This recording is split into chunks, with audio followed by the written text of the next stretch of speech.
Hello, everybody. Welcome along, roll up for week 2 of our Good, the Bad and the Rugby bonus episode with me, Alex Payne. Every week during the Autumn Nations Cup, we're going to be picking a team of the weekend for Amazon Prime Video. For those of you who get a bit confused about these things, this is not the main show, Claxon. This is a little bonus number for us to sift through the rugby that we watched at the weekend on Amazon Prime in the Autumn Nations Cup. It's as simple as that. The main pod, the main show will be out on Wednesdays as per usual. Just call it a little hors d'oeuvre to the big feast. If you watched last week's bonus show, we can only apologise. It got a bit confusing at times, mainly I think because I wasn't entirely sure of what it was we were trying to do. But this week, to prevent the whole thing falling apart, we've got a special guest who's going to join us a little bit later on to tidy up the mess that we make of the team of the week. So stand by your beds for a little bit of grace and glamour who's going to enter the, whatever this is, a little bit later on. But the concept is very simple. Hastings and I are going to argue our way through a 15, and then we're going to give you the initials of the surnames of those 15, and you have to come up with a word or phrase that satisfies our judge to win a £100 Amazon voucher in our game, the Autumn Nations Countdown. Talking of our great guest and our great judge, Susie Dent from Countdown's Dictionary Corner is going to join us to, I suppose, mark what you send in. Can't really put it any other way than that. No messing about when it comes to fairness or standards. She's certainly going to raise the latter. Don't forget, of course, you can watch the Autumn Nations Cup live on Prime Video every weekend throughout the tournament, and you can follow and subscribe to @PrimeVideoSport on YouTube, Instagram, Twitter, and TikTok. It's a half an hour show. I think that's taken 27.5 minutes to get through the T's and C's. So you've got about 25 seconds to pick your team. Tins, how was your weekend? Tell us what you've been doing. My weekend was exceptional. A bit of family time at home, and then obviously watching the games on Amazon Prime Video.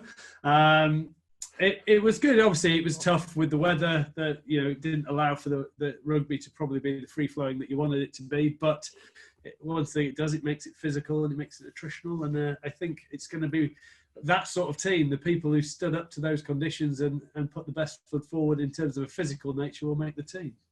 Okay, hit me with your fullbacks. Off we go. 15-1. Fullbacks, please. Go. I've gone for Ramos, French fullback. Just, again, I think stepping up, knocking over his penalties and getting the job done. I thought that was probably the best game to watch of the weekend, and I thought there needs to be some French representation. And if Hoggy possibly hadn't put that kick dead at the end of the game, then he might have been in there, but such as mistakes, you get punished in this week, team of the week. Sorry, Hoggy. You're quite quick to message him when he cocks up. I'm thinking of when he dropped the ball over the line in Dublin earlier this year. Not to labour the points for poor Stuart, but did you ping him off the back of the howitzer that went? Do you remember, funnily enough, when we spoke to him on the Good, the Bad and the Rugby, he was very critical of Henry Slade's hit and miss to the corner and said only 1 in 4 goes where you want. And I did think of that when the touch judge said, or the assistant referee said, sorry, that's a howler and the game is now over. I won't lie to you, I started typing something out, but then because it was the last kick of the game and the whistle went and immediately people are tapping it, I was like, I'm going to let this one slide. So I took the higher ground.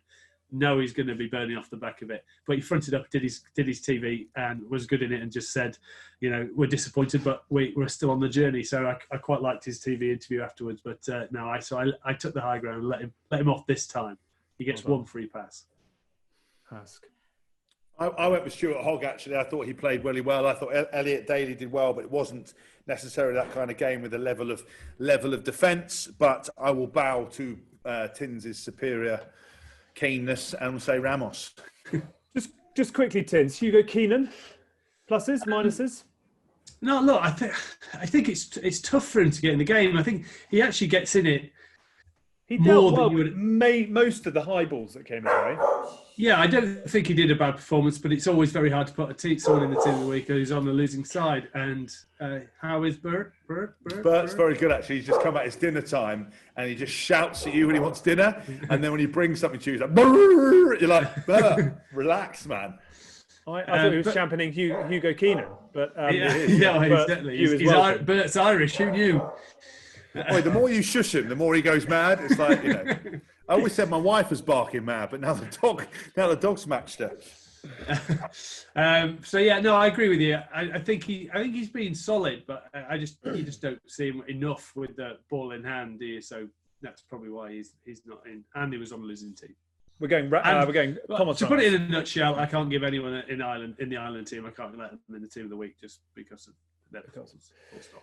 Thomas Ramos, 14 points in at 15. Right wing, 14. I have gone Reece Zammit. Well taken try and a beautiful break. Involved in Webb's try as well. I just think he went about his business. I know it was really tough conditions, but you saw glimpses of what he can bring and what he brings to Gloucester, and that is why he was my pick. I thought I was going to put Keith Earls in there because I thought he did a couple of good bits and pieces in the game. I think it was a difficult call, but I don't know what you guys think of that. You get the deciding vote, Alex. I went Lewis Reece Zammit just because not the easiest of evenings, but he's on his way. I just like the fact that he's a friend of the show. There's so much more to come, and I just thought, young man, take a bow. Keith Earls, I think, very tidy, not a lot of opportunity. It's just nuggety though, isn't he? He made that nice little break, and which Johnny May again, who will probably be all our 11s, did a fantastic tackle to pull him down and stop him from scoring there. So I like where Hass came from, but I also like a Z in our wagon wheel conundrums. So let's stick Lewis Reece Zammit in there. Who would have thought you would have gone from an alphabetical perspective, because you're not in all the geek, are you? No, it's just important that we give a little something to everybody. That's the thing about this show. 13, Vakatawa. Tell me otherwise. I had Vakatawa. Crossed the try line 3 times. Really held up once, and then he was at the bottom of that other maul. So no, I think he was their one of the, if not the strongest player for France. I think at man of the match. So I think he should be in everyone's. And a V for you. Oh, how exciting!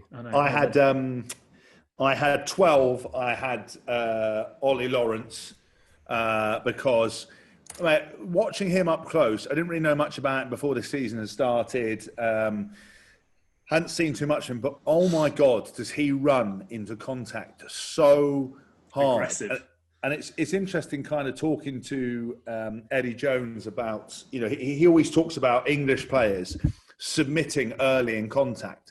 Like we're taught from an early age, get tackled around the legs, go to place the ball. You look at your Ardy Severes, you look at your Binny Villapolas, your Macavinapolas, these guys, they fight so hard in contact. Jack Willis is that kind of breed. Ollie Lawrence is that kind of breed of player. And it's just, you can see it up close when I was sitting in the stadium as to how aggressive he is in both attack and defence. And for me, he's going to be, if he can keep it up and England get some nice ball to play with, he will be a real weapon. So he played 13. Are you picking him at 12 for this? Yes. Fins? Yeah, I've done the same because the only other option that I had in there, I thought Tompkins had a good game. He set up that try he carried aggressively, and with the offload, I think he was quite solid. But I get what you mean. We are mixing and matching as well. We've played 2 13s, but in this modern era, they can do that.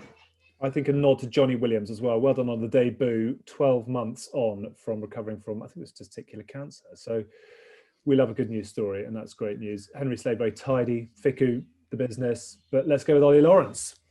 Johnny May, do we need to discuss in any more detail? No, I think 90-metre try, crossfield kick, beating the fullback to score, and also the most ridiculous celebration at a turnover that was caught on camera. So without doubt, he ticks all those boxes. But he always gets caught celebrating. And what these lads do is when they see himself on the big screen, he thinks if he doesn't look at the camera, we look at the big screen, they can still see that we're looking at the screen, and he does this the whole time as he's walking back. He's like, "Come on!" Right, it's so funny. All the lads always get into him about, like, they'll really want to go, "Johnny, talk to me about what you were doing here." And he's like, "Oh, I don't know." Fly halves, please. Farrell, Jalibert, Sheedy, Dunkeweir. Anyone? I wrote down Jalibert and Sheedy as my 2 choices, but I went with Jalibert. I went with Faz, just because I thought that he controlled the game well. I thought they played well, and I don't think they ever looked like I'm going to beat them, and they seem to be in quite control. But if there was some more creativeness elsewhere, then let me know. Do you know, I went Farrell purely because he's sort of becoming a player who is so good at what he does that unless it's utterly extraordinary, he doesn't get picked anymore. Do you know what I mean? He's so omnipresent and everything goes through him that he possibly doesn't get the recognition that he deserves as a result. Is that fair, or am I talking waft? I think exactly right. Like the skills that require, or the execution of things that require no skill, he does brilliantly well. And I thought, his clever crossfield kick for Johnny May on the first try was just spot on. I thought, I loved his mark as well. When he caught it, I think it was Keenan. Or no, it was James Lowe. It was James Lowe who kicked long into. It's just the ground he covered and the awareness of the touchline. It just sort of. He just is a man totally in control out there. And I think the way he defended his, I'm just getting beers. The way he defended and raises the kind of awareness of people around him defensively, the organisation in that stadium with no crowd, all you can hear is him and Marrow celebrating. And every time someone puts a big hit in, and that's so important. So I just thought, for an all-round performance without doing anything sort of like world beatery, I thought he was the man. Yeah, I just think he's. I'm not going to put this on. Well, I am actually. I'm going to put this on Henry Slade a little bit. I think Henry's getting lost, which is also making Faz have a few more quiet games because he doesn't have someone noisy outside him. I'd like to see Henry Slade in the game a lot more. But is that because Slade is playing 12, not 13, where he's?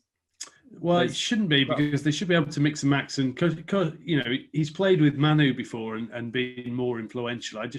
But then I would also say at the moment they're not really letting the game flow that much. They kick the ball away too much for me in attacking positions.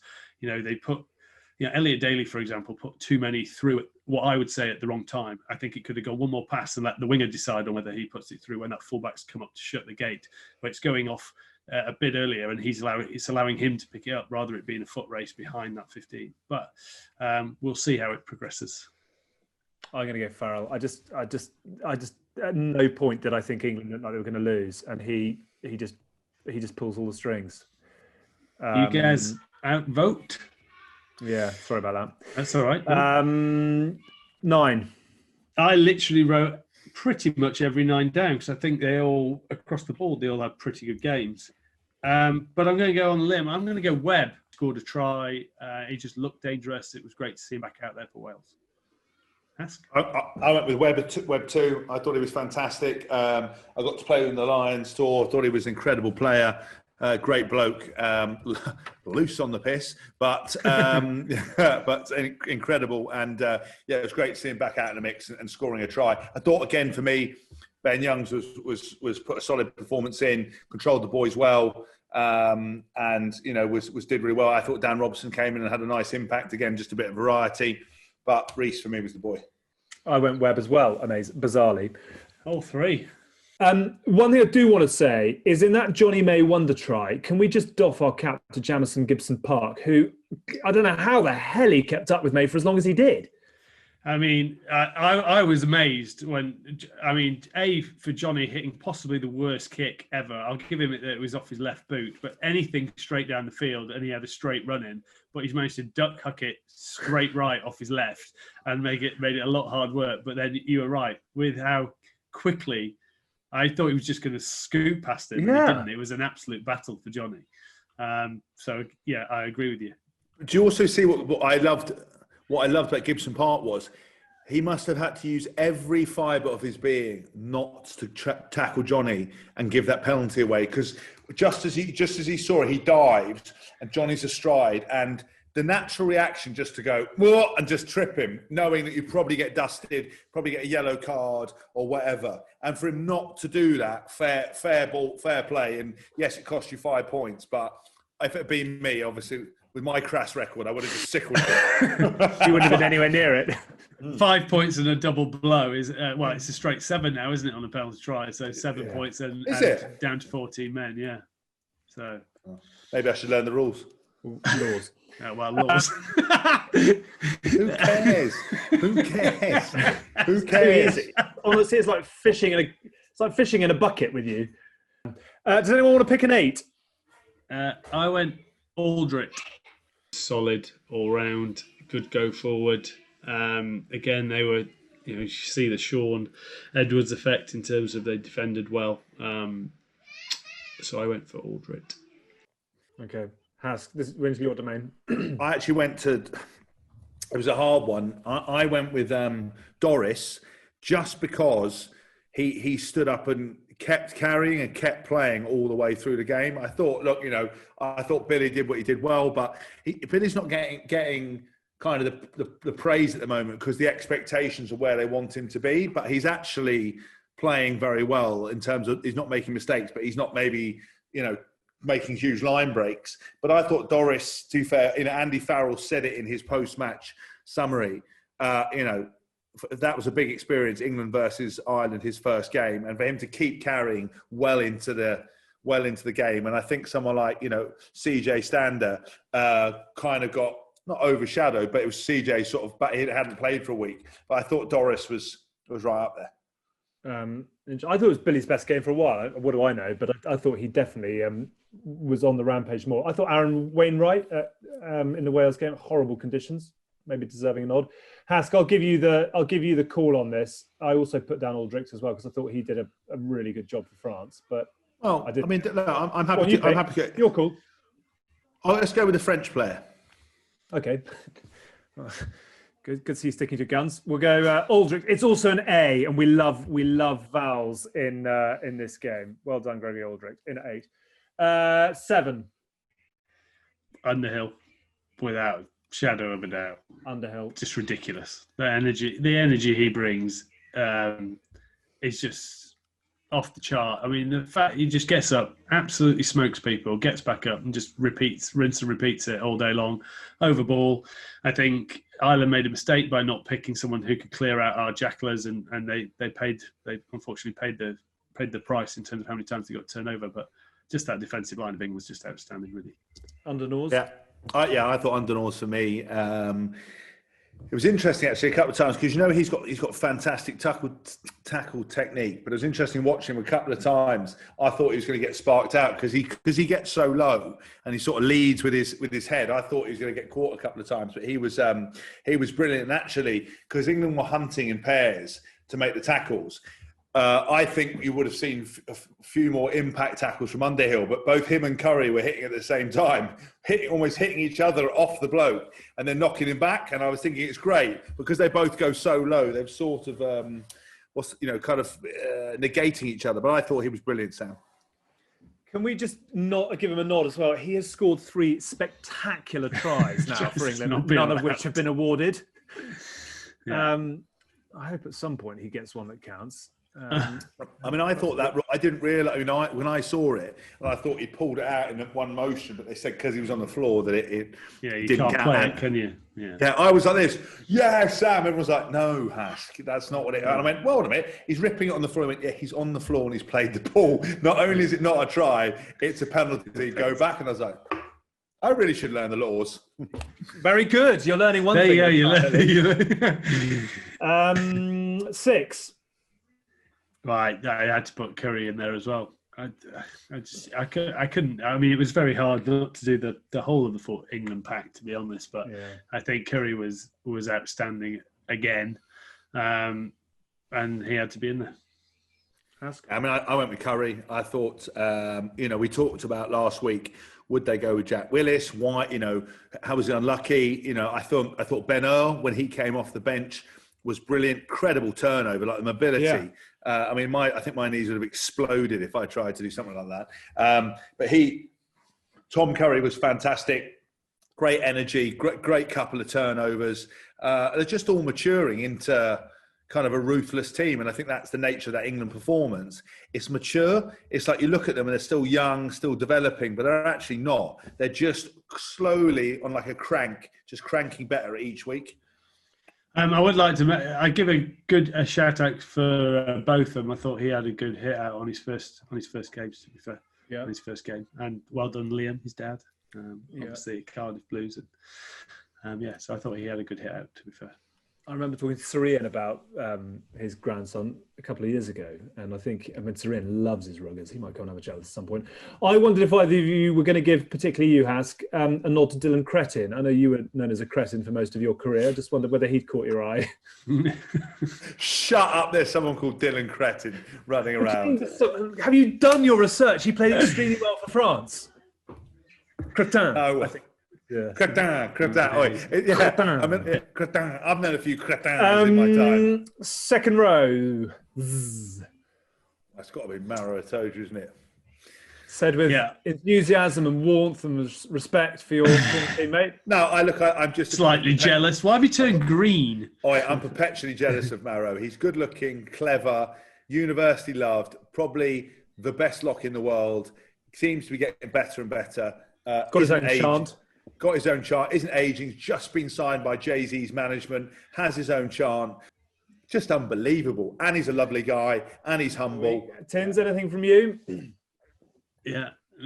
No, I've gone with both second rows of both England locks. I thought Lodgebury was fantastic as well. Maro, it's just him and Underhill in terms of that energy that they bring and how they seem to feed that to the other players around them. It was just impressive again. It was a perfect game for him just to smash people, steal ball, be a complete nose and get in people's faces and wind them up. So he excelled in that. I'll tell you what's interesting just about launchers as well. It was so good to see him come back last week because I don't think he's fallen out of favour, but he wasn't necessarily getting the love. And then you see what he does for Wasps. And for example, last week, that extra bit of work pushing Jack Willis over the line for his try. I think he's, in comparison to Maro, it's a little bit difficult because you kind of got the showpiece, the people's favourite, and then you kind of got launchers. But if you took Maro out of the equation, I think we'd all be lauding launchers even more because engine, physicality, ball carries, line out work, mauling, launches is a product of the Simon Shaw school of maul destruction. So I think he's been playing brilliantly. I think he's right up there as one of the best locks we've got, and I think they're working so well together. I love it. Good on you. Good call to arms. Front row. Tight head first. I had Stinkler. I thought Stinks did well. I thought scrummaged very well. I thought that we talked about the improvements against Georgia and how important it was that set piece battle, and that actually coming in against Ireland, who were, as Tin said last week, much more clinical in their game last week. But I thought Stinks did really well. I thought he, for somebody who has that ability around the field, the nice soft hands, the little tip, especially what Mako does. Sometimes you lose scrummaging ability, and I think a lot of the time they pretty much dusted the Irish scrum, dominated in that area, made them look relatively average, men versus boys in some aspects. So, any man who converts a wardrobe into a shower done by himself is a man who deserves to be in my team of the week. Good. Sorry, Tids, on that story, I've just discovered that Chris Ashton lives in one of Kyle Sinclair's houses. And has he got a shower in the cupboard? I asked him, was it the whorehouse one? He said no. But he said that when he went round there, he turned the shower on the day one. Instead of the water coming out the top, it came spraying out the plug hole. So he was not best pleased. So not only is Sinks a number one scrummager round the park, he's also a naughty landlord. I picked Stinkler as well, to be fair. Good. I thought he was outstanding. Loads of big hits, just getting up, getting off the floor, getting back into it. Yeah. Hooker. Anyone? I went with Jamie George just because, and again, this is going to be controversial potentially, but having watched Wales versus Scotland, the Scotland game, and also Ireland versus England, the other nations' lineouts at the moment are dreadful. I don't know what's going on, but there's just way more overthrows, misfits. I know England were good at defending, but I think Jamie George, for me, has got to be in there just for set piece consistency alone. It seems like, both those games before, no one could win a line out. Even, the last time with Ireland, ball going over the top, I know he's a young kid, and I'm not saying it's all down to him, because it isn't. A line out is when when throws don't go right, they always blame the hooker, and it's a very unfair thing because it could be timing a jump. That's cool. The fact that, Maro's standing there right next to you shouting 1,000 different numbers in your face, then jumps up late and takes the ball out of your hands. But I thought Jamie George has been the most consistent in that area. Are we going George, or does Camille Shat get a mention? Tins? I just for variety. Sorry, Jamie. I'm just going to say Shat just for variety. Okay. Shat because he's got a neck wider than his head is the most impressive part, and his absolute quads, and his name's Shat, which again, for the simple-minded person, is like Shat. But you wouldn't want to say that and mug him off to his face because he'd probably kill you with his giant neck. I think Shat gets it. Jamie very tiny. Shat just good Shat. Loose head. Mako's the scrum for me. High defensive work rate, all round control. Yes. Yeah, I would say I'll give a shout out to Ollie Kebble. I thought he played well. But I'm happy to. I know nothing about front row play, so I'm happy. Good. And I am an expert, almost a doctor in it. So we need to tidy up last week, which was a bit of a mess of a show, I will be honest with you. But we have now got our game going, and in order to finally provide a little bit of class to proceedings, it is an absolute honour to welcome in the great Susie Dent. Good evening to you, Susie. How are you? Hello. Good evening, Susie. Hello. Lovely to see you all. That is a very, very impressive backdrop that I'm looking at there now. Which one in particular? Are you looking at Mike? He hasn't done the hoovering or the tidying, for sure. They're all pretty impressive. I think mine's just very boring. And I've decided against the Shelfie, although I've got lots of weird props from 8 out of 10 Catster's Countdown to my left. Oh, perfect. Feel free to bring them in. This is almost as weird as that. This is the weirdest thing. Right. This could be anything. He stares at me all the time. Oh, wow. I know. She's very creepy, but she's very lovely. She's a pinata that was used for the show. Rachel got one as well. And if I came down and that was there, I'd stab it with something. I think it was alive. I'd be like, ah! She's got this little pocket dictionary in her back here as well. And then she had this kind of weird chain in her hands. I think I've taken that off. So, and there's a Susie Barbie doll that Jimmy Carr gave me. So, yeah, that's the kind of entertainment to my left. Susie, I was going to say, do you know what? Right. So we obviously on this show, we've done a number of live shows, and Mike Tindall's Black Book is incredibly extensive. We've had Rebel Wilson on, we've had Jamie Dornan on. Wow. We have had a raft of some of the highest level celebrities. I have tried and failed to get people on. I tried to get Caitlyn Jenner on. She actually called me back after show. I tried to get Tom Holland on, who now unfollowed me on Instagram, doesn't want to talk to me. Nicholas Holt ignored me. I've been ignored by everybody, right? You are the first person that has ever replied and come on. And you are, and obviously, you are a people's favourite. You're one of my heroes who I followed on Twitter for a long time. So thank you so much for stepping up and making me look more important than I really am. No, it was just when you popped up in my DMs, it was really nice to see you, because we did that show together ages ago, didn't we? Which was I can't remember what it was, but it was a bit strange. And I remember we were comparing abs or guns or something in makeup. And you were telling me it was all right to have guns, which I did at that point. I don't think I do anymore.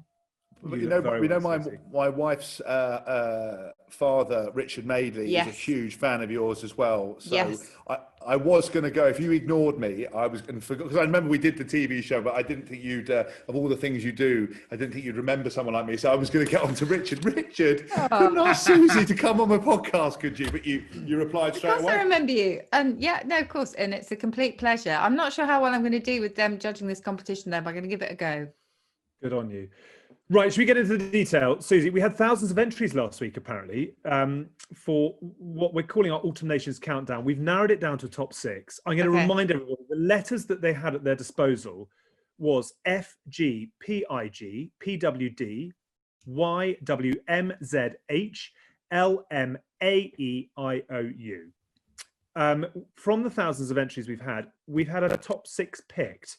And am I right in saying that you are happy to pick a win. Have you got all 6 in front of you, or shall I go through? No, I've got them. You want to go through them then, and we'll have a little marking session as we go. Okay, so you want me to go through? I'm not going to be able to pronounce some of these, so you're going to have to help me out. But the first one, this came from Darren Clark, and it's Faz Dump Hoggy, which is relevant, topical, yes, and rugby related. Michael and James, would you like to offer a view on that?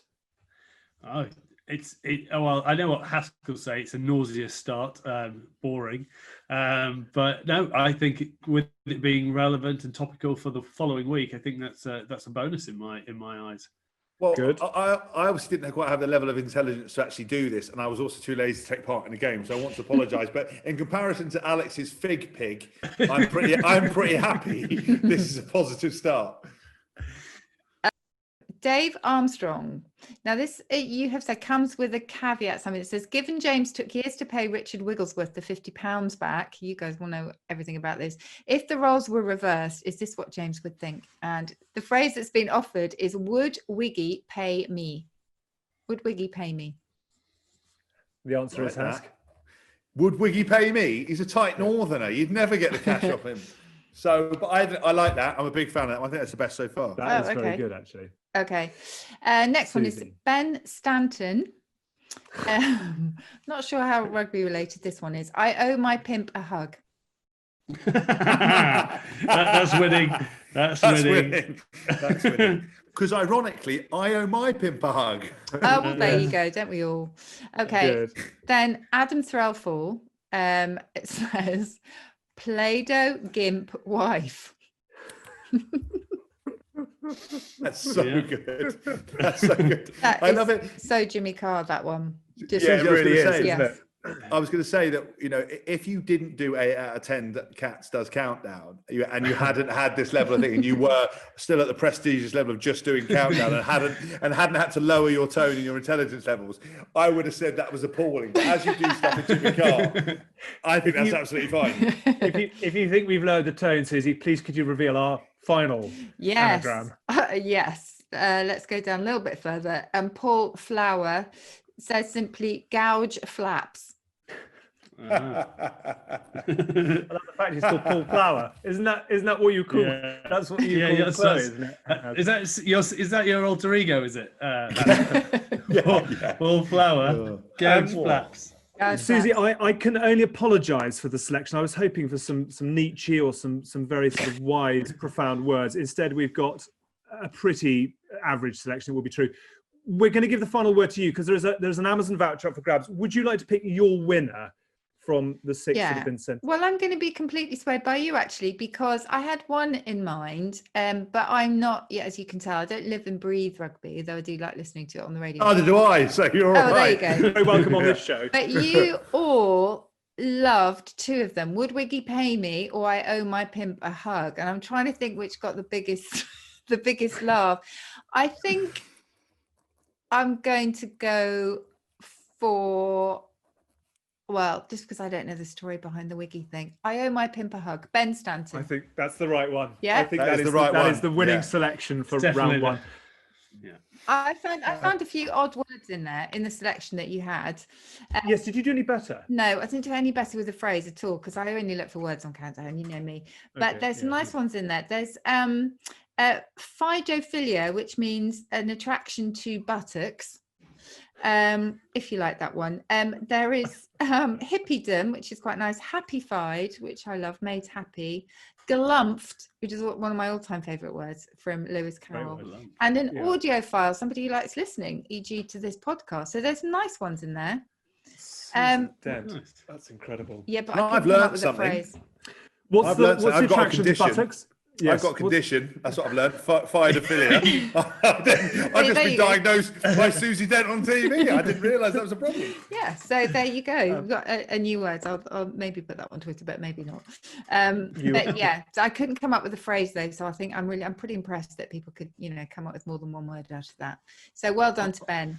And well done. Won't ask about the pimp. No, let's not do that. Well done to you as well. Thank you very much indeed for sprinkling some stardust onto our very average podcast, and for getting very much in the mood with it as well. Will you come back next week? I don't know how busy you are, but we desperately need you, because frankly, you're the only thing about this show at the moment that people will enjoy. I would love to, and that's so not true, but I would love to, and I'll do some spotting up in the meantime. You're a star. Susie, thank you so much. You've got to go and do something more interesting. So we'll say goodbye to Susie Dent. Thank you so much for your time. Take care. Bye. Bye. Susie Dent, thank you so much for coming and tidying up this shambles of a show. I have to say, Fidophilia, who knew? I think we all suffer from that, don't we? Do we need to go to a meeting? Do I need to admit it? Hi, I'm Jace Haskell and I'm a Fidophiliac.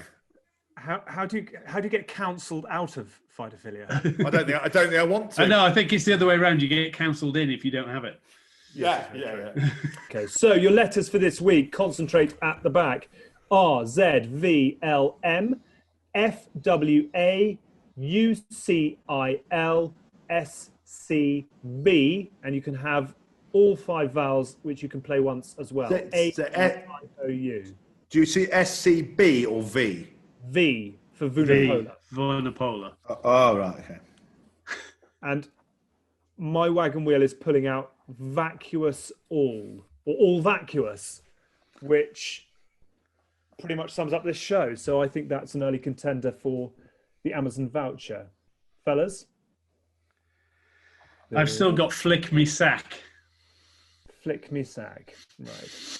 I've got Scumvac. Right. Has gone hair removal. Tins has gone for the goose. I think all vacuous pretty much sums up all of this. Remember, if you would like to get involved, stick in your nominations to, I think it's the Facebook group, and we will have Susie Dent coming back next week to tidy it up. But well done, chaps. That's it for the second of our 4 mini shows during the Autumn Nations Cup. And don't forget, you can watch the tournament live on Prime Video every weekend, and follow and subscribe to @Prime Video Sport on YouTube, Instagram, Twitter, and TikTok. A reminder, this isn't the main podcast. Don't be confused. Most of what we do is confusing, but this isn't the main show. You'll find that in all the usual places on Wednesday, as we welcome a very special guest. Take 2, a very special guest from the Pacific Islands. Thanks to James, thanks to Mike, particular thanks to Susie as well. We'll see you for the main show on Wednesday. We'll have another Team of the Week in 7 days' time. Get your selections in. Now you know the rules. Prizes up for grabs. See you then. Bye-bye.